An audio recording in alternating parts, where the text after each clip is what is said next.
बड़ी खबर आ रही है, मुख्यमंत्री अखिलेश यादव दिल्ली पहुंचे हैं। गौतम बुद्ध नगर के लोगों से मुलाकात की है। सीएम अखिलेश यादव ने सपा सुप्रीमो मुलायम सिंह के आवास पर एक बैठक भी हुई है।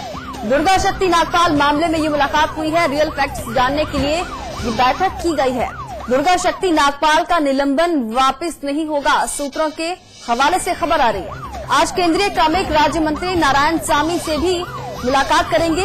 मुलायम सिंह ने नरेंद्र भाटी को डांट भी लगाई है, ये भी सूत्रों के हवाले से खबर आ रही है। भाटी के रिश्तेदारों की बयानबाजी से नाराज हैं सपा मुखिया मुलायम सिंह यादव। अखिलेश यादव ने नोएडा के नेताओं को फटकार लगाई है। बेटुकी बयानबाजी के लिए फटकार लगाई गई है। हमारे एग्जीक्यूटिव एडिटर अतुल अग्रवाल हमारे साथ जुड़े हैं। अतुल जी, सीएम अखिलेश पहुंचे हैं दिल्ली, अपने नेताओं को फटकार लगाई है, लेकिन जो है दुर्गा शक्ति नागपाल के मामले में कुछ भी साफ नहीं किया है। देखिए, जो सवाल आप पूछ रहे हैं यही सवाल केंद्रीय डीओपीटी जो मंत्री हैं, कार्मिक विभाग के जो मंत्री हैं नारायण सामी साहब, वो भी जानना चाहते हैं कि गुरुवार को ये पूरा मामला केंद्र सरकार के संज्ञान में आया था। गुरुवार को ही फैक्स के द्वारा मुख्य सचिव जावेद उस्मानी को एक चिट्ठी लिखी गई थी और ये कहा गया था कि आप इस पूरे निलंबन की जो वजहें हैं वो अधिकारिक तौर पर केंद्र सरकार को बताएं। नारायण स्वामी से कल मेरी बातचीत हो रही थी, उन्होंने कहा कि अभी तक इस पूरे मामले पर केंद्र सरकार का जो राज्य सरकार का रुख है वो साफ नहीं हो पाया है। गुरुवार को ये रिपोर्ट देने के निर्देश दिए गए थे और आज रविवार हो गया और अभी तक जो है 3-4 दिन बीत जाने के बाद भी अखिलेश सरकार ने केंद्र की सरकार को दुर्गा शक्ति नागपाल के निलंबन के मामले में कोई भी जवाब नहीं भेजा है। जी, जहाँ तक जो मेरे सूत्रों बता रहे हैं कि केंद्र सरकार अगर चाहे तो दुर्गा शक्ति नागपाल का जो जिसकी सरकार ने निलंबन किया है उस निलंबन को खारिज करने के पूरे अधिकार केंद्र के पास हैं। जी, और इसके लिए दुर्गा शक्ति नागपाल को केंद्र के डीओपीटी विभाग के पास एक लिखित में अर्जी देनी होगी, जिसे तकनीकी तौर पर मेमोरियल कहा जाता है। और जो अर्जी उन्होंने कल भेजी है, जी, जो अर्जी उन्होंने कल भेजी थी जावेद उस्मानी को, तो जावेद उस्मानी को जो चिट्ठी भेजी है उसी चिट्ठी को मेमोरियल के तौर पर अगर दुर्गा शक्ति नागपाल केंद्र सरकार को भेज देती है तो अखिलेश सरकार के लिए ये मुश्किल हो सकती है। दूसरी बड़ी खबर हमारे पास ये है कि अखिलेश यादव अभी अब से कुछ देर पहले आज तड़के दिल्ली पहुंच गए। मुलायम सिंह जी के आवास पर कई पार्टी के कद्दावर नेता और जो कानून के जानकार हैं वो वहां पर बैठे हुए हैं, एक बैठक कर रहे हैं। इस बैठक में ये फेस सेविंग टैक्टिक्स के लिए बैठक हो रही है और इस बैठक में थोड़ी गर्मा गर्मी भी हुई है। अखिलेश यादव जी, मुलायम सिंह जी और जो तमाम वहां पे लोग बैठे हैं उनके बीच में इस मुद्दे को लेकर गर्मा गर्मी भी हुई है।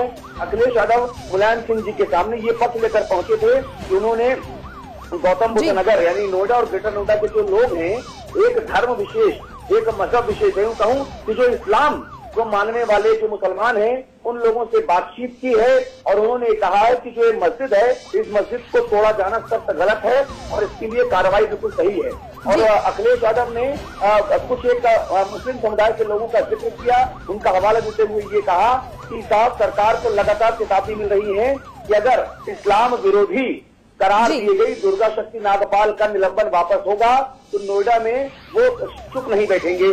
तो इसलिए दुर्गा शक्ति नागपाल का निलंबन वापस नहीं दिया जाना चाहिए। इसके बाद फिर टेलीविजन चैनल के स्टिंग ऑपरेशन का जिक्र हुआ तो मुलायम सिंह जी एकदम हफ्ते से उखड़ गए।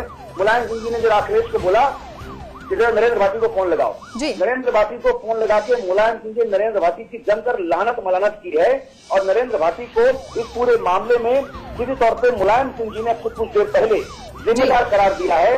और नरेंद्र भाटी को आज जम के अभी अब से कुछ देर पहले डांट पड़ी है। समाचार तक की एक वक्त की सबसे बड़ी खबर है कि मुलायम सिंह यादव ने इस पूरे मामले में उत्तर प्रदेश सरकार की हो रही छूटू से इस कदर गुस्से में आ गए वो कि उन्होंने नरेंद्र भाटी को फोन लगाकर और जम के खरी खोटी सुनाई है। खरी मीटिंग में सबके सामने नरेंद्र भाटी को उन्होंने जोर से डांटा और कहा कि अपनी औकात में रहो, अगर ज्यादा दिमाग खराब हो रहे हैं तो बताओ।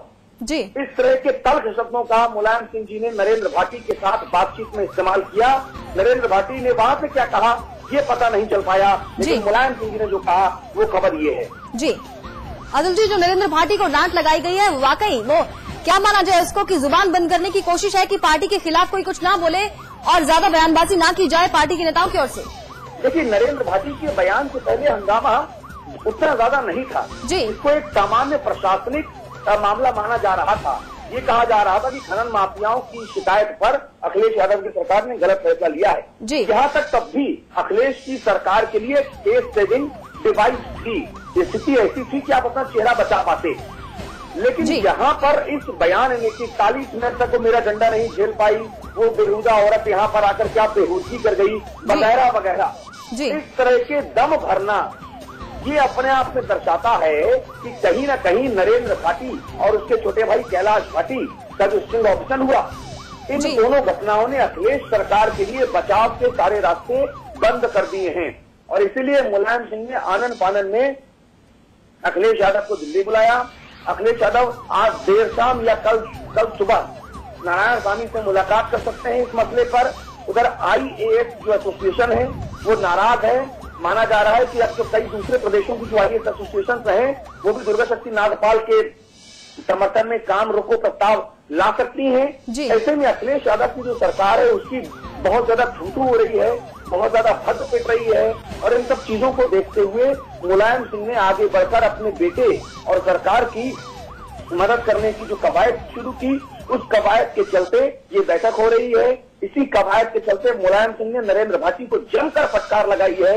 मैं जमकर बोल रहा हूँ, मुलायम सिंह जी जो शब्द इस्तेमाल किए वो शब्द अपने आप में बहुत कड़े थे, बहुत सख्त थे, और मुलायम सिंह जी को ऐसे शब्दों का इस्तेमाल करते अमूमन सुना जाता नहीं है। तो माना जा रहा है कि आने वाले दिनों में शायद नरेंद्र भाटी का जो गौतम बुद्ध नगर से 2014 में होने वाले लोकसभा चुनावों का जो सपा का टिकट है उसको भी काटा जा सकता है। ऐसे भी संकेत जल्द ही मुलायम सिंह जी की तरफ से दिए जा सकते हैं। और अगर अखिलेश यादव ने जो नोएडा, ग्रेटर नोएडा के जो तमाम सपा के नेता हैं उनको एक लिखित में एडवाइजरी जारी की है कि आप किसी भी प्रकार के मीडिया से दूर रहें। जो पार्टी के प्रवक्ता है उनके अलावा आप अपना मुंह नहीं खोलेंगे। जी अतुल जी, जो बैठक है सीएम अखिलेश यादव ले रहे हैं उससे दो तरह के सवाल पैदा होते हैं। एक तो कि दुर्गा शक्ति नागपाल पर वो चर्चा करने आए हैं, दूसरा ये कि वो अपने नेताओं को समझाने आए हैं, उनकी जुबान को बंद करने आए हैं, उनको बताने आए हैं कि क्या क्या बयान उनको देने हैं। बिल्कुल सही बात है, क्योंकि दुर्गा शक्ति नागपाल के निलंबन के बाद दुर्गा शक्ति को एकदम खामोश हैं और उन्होंने कल जो चिट्ठी जावेद उस्मानी और अनीता सिंह के सामने दी परसों शुक्रवार को, उस चिट्ठी के जो पॉइंट हैं सबसे पहले समाचार पत्र में दिखाए थे। आज वही पॉइंट उसी क्रम में तमाम अखबारों में छापे भी गए हैं, कई जगह उन्हीं पॉइंट के आधार पर संपादित टिप्पणी भी लिखी गई है। तो समाचार पत्र सबसे पहले इस मुद्दे को हमने उठाया था। इस मुद्दे पर लगातार समाचार पत्र लीड लिए हुए हैं। तमाम टेलीविजन चैनल्स और मीडिया संचार माध्यमों के तुलना में सबसे पहले हम तमाम खबरों की अंदर की जो जानकारी है वो समाचार पत्र पर दे रहे हैं।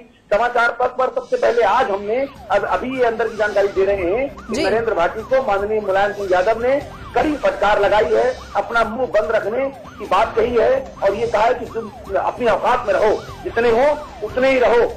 तुम्हारी वजह से सरकार आज मुसीबत में फंस गई है। तुमने अगर गलत जानकारी ना की होती और थोड़ा धैर्य रख लिया होता ये तमाम चीजें ना हुई होती। तमाम जानकारियां ऐसी हैं जो समाचार पत्र में 20 करोड़ दर्शकों को सबसे पहले पूरे भरोसे के साथ दे रहा है। और देखिए स्वतंत्र टीवी पर वो लेटर भी दिखा रहे हैं जो दुर्गा शक्ति नागपाल ने जावेद उस्मानी को लिखा था शुक्रवार को, और तमाम टेलीविजन चैनल्स ने उसको कल दिखाया था। वो लेटर्स भी हम आपको लगातार दिखा रहे हैं।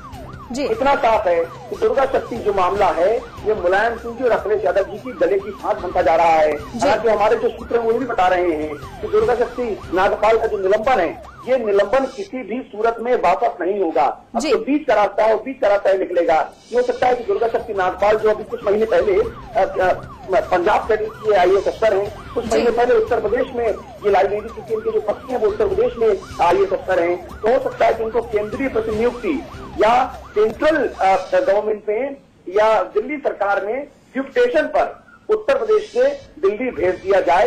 एक बीच का सम्मानजनक रास्ता ये निकल सकता है। इसके अलावा कोई और रास्ता विवाद को शांत करने के लिए निकलता नजर नहीं आ रहा। अगर संकेत ये मिल रहे हैं कि नरेंद्र भाटी के खिलाफ मुलायम सिंह यादव कार्रवाई कर सकते हैं, लेकिन अगर अभी कार्रवाई करेंगे तो फिर पार्टी के कार्यकर्ताओं को समझाना मुश्किल हो जाएगा। इसलिए अभी तुरंत कार्रवाई नहीं होगी, लेकिन आने वाले वक्त में नरेंद्र भाटी के खिलाफ भी कार्रवाई के संकेत मुलायम सिंह जी ने दिए हैं। जी अतुल जी, ऐसा लगता है कि जो सरकार है इसीलिए निलंबन वापस नहीं लेना चाहती, उसकी नाक का सवाल बन गया है। बिल्कुल नाक का सवाल बना लिया है, लेकिन अखिलेश जी की सरकार की नाक काफी पहले से कटी हुई है। जी अखिलेश जी की जो सरकार है उस सरकार की नाक काफी पहले कट चुकी है। इतने सारे मुद्दे हुए, इतने सारे दंगे हुए, इतने सारे सांप्रदायिक बवाल हुए, इतनी सारी भ्रष्टाचार की खबरें आ रही हैं। जो नेता है वो अनकमन बोल जाते हैं, कुछ कुछ जरूर बोलते हैं। तो जो तमाम चीजें इनसे अखिलेश जी की जो सरकार है, जो लॉ एंड ऑर्डर लगातार बिगड़ता जा रहा है, छोटी छोटी बच्चियों के साथ बलात्कार होता है, उनकी जीभ काट देते हैं, उनका चेहरा हिजाब गिरा देते हैं और वो आरोपी लगातार बाहर घूमते रहते हैं। तो ऐसे मामलों में अखिलेश जी की सरकार का जो इस्तेमाल है वो पहले से खत्म हो चुका है। और जिस नाक की लड़ाई अखिलेश जी और उनकी पूरी सरकार एकजुट होकर लड़ने का दिखावा कर रही है, वो नाक तो बहुत पहले कर चुकी है।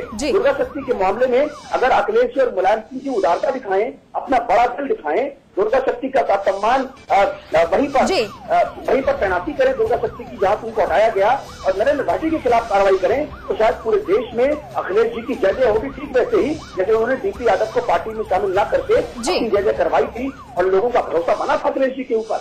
लेकिन अखिलेश यादव जी अगर नरेंद्र भाटी को बचाने के चलते एक ऊर्जावान, एक उदयमान, एक प्रतिभावान IAS अफसर के खिलाफ कार्रवाई करेंगे, तो आज नहीं तो कल अखिलेश जी का जो उसका लॉस उठाना पड़ेगा वोटों के तौर पे भी। फिलहाल अभी जो सामाजिक साख है उसका नुकसान सपना और मुलायम सिंह जी की सरकार को हो रहा है। जी अतुल जी, बहुत शुक्रिया इस बातचीत के लिए। फिलहाल वक्त एक छोटे से ब्रेक का, जल्द हाजिर होंगे कुछ और खबरों के साथ।